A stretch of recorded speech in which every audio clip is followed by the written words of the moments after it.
بلش شنو بس يبلش يلا هسه فوتني على المدرسة خلينا نعلق.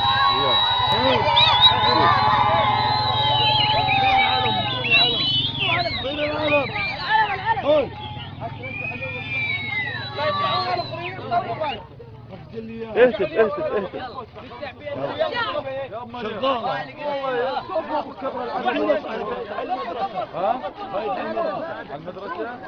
من مصنع الرجولة مدينة القورية. نحن الآن أمام أحد المدارس، مدارس البعث. اليوم الطلاب يعانون معاناة كبيرة، فأبناء جلدتنا يسممون أفكار أطفالنا بأفكار البعث المهترئة. امشي معي إذا سمحت. طبعا اليوم نحن بتاريخ 21/11/2011. حرية خلافة غصب عنك يا أسد. حرية خلافة غصب عنك يا أسد. حرية خلافة غصب عنك يا أسد. حرية خلافة غصب عنك يا أسد. حرية خلافة غصب عنك يا أسد. حرية خلافة غصب عنك يا أسد.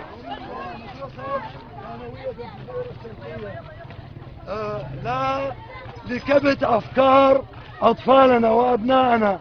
نحن نريد جيلا حرا يعيش في كرامة. حرية خلافة غصب عنك يا أسد.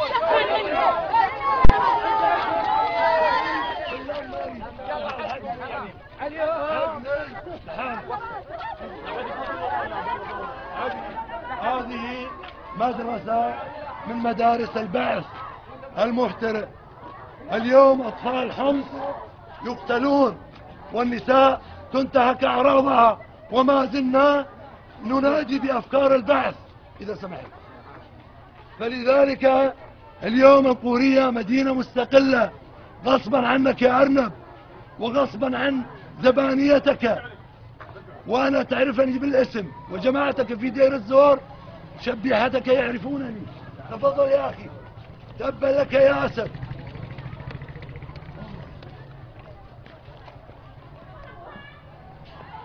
طبعا هذه مدخل المدرسة. هناك من يعاقب الطلاب ويفصلهم من أجل كلمة. يا أخي هذه أصبحت ثقافة. الناس إذا تنظر إلى محطات الإعلام وترى الأطفال والدماء، فمن حق الطفل أن يعبر يا أخي. تجي تقمعه مرة ثانية وتكبتوه. تفضل.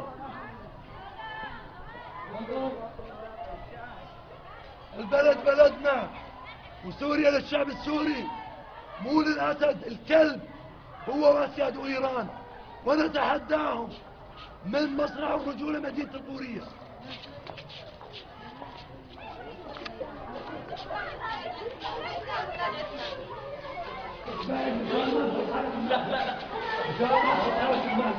تفضل.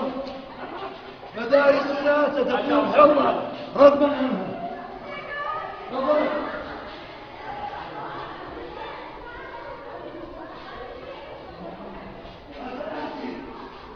تعال صور. انا فاهم شنو هذا. سفاح لا تحط على الصورة لانه راح اجي. روح على جنب. رموز البعث هذا اللي يعني يقتل اطفالنا ولساننا. مو انا ما جاي عليه شخصيا، انا جاي على مرفق تربوي يخص الناس كلها. يا ابو محمد، يا ابو محمد، هو احسن من ضرب اخته حاطين رمز. احنا عم نكتب في ابنائنا يا اولاد. زين هذا الواحد ارجع ابو محمد اذا سمحت. ابو محمد ابو خلص والنص البشر الكلب. ابعد ابو محمد رجعني اذا سمحت. بعد حالكم اللي عارف المسؤوليه فليسقط بشار خفيف.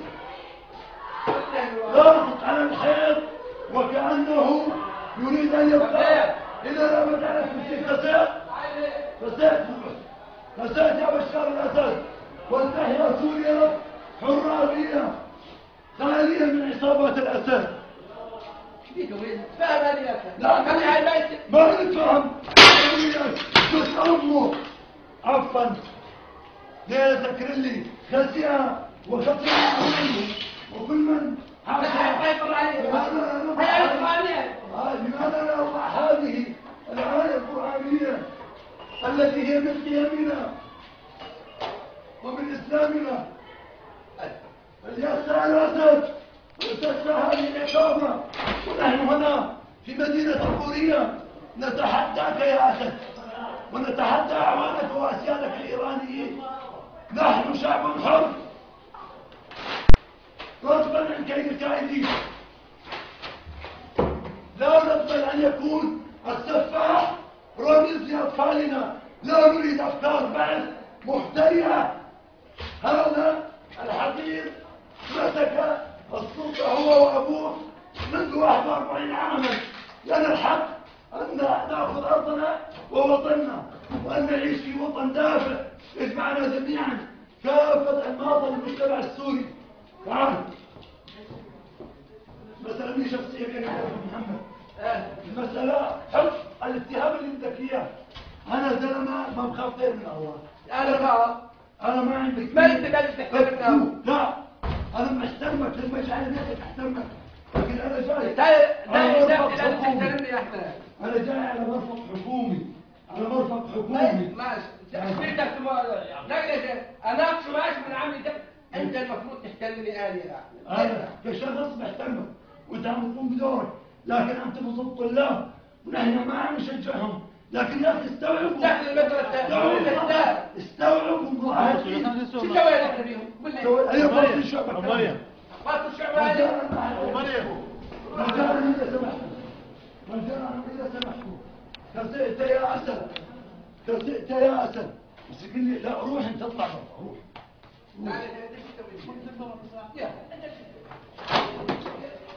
كرسئت يا كسيس يا كسيس يا من قتلته ويا من سحبت أعراض بنات جسر الشبور وأنت وأزلامك الشبيحة. هسأت خسئت يا خسيس خسئت يا حقير. وأنا الثقافة وأنا مسؤول عنها. قديش كلف الرسول؟ لا خلي عندك الساعة. أنا راضي. خسئت يا أسد من هنا من مدينة القورية مصنع الرجولة.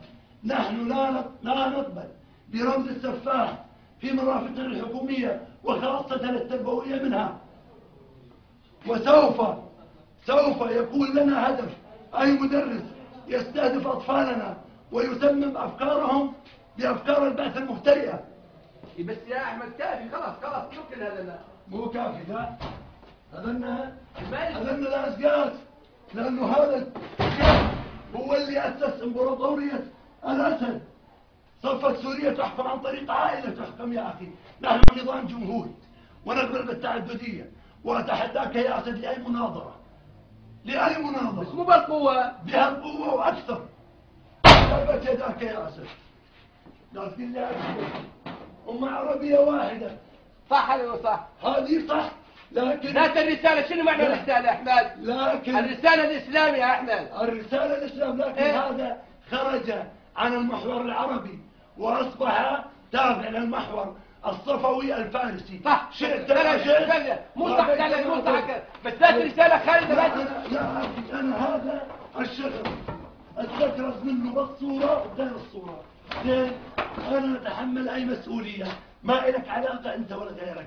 تزعل مني ازعل يا ابن عمي. زين هذا وهسه ارفع تقرير للقيادة. زين ما ارفع لك تقرير ليش بس ما احترمتني شغل. لا احترمك لشخصك لكن الامن هم اللي يدافعون عن مدارسك مو انت توقف بوجه ابن عمك بجانب فتنة عشائرية. كاسيان خاسئون تقتل اولادنا واطفالنا اذا من بارد. اين انتم يا عرب؟ اين انتم يا مسلمون؟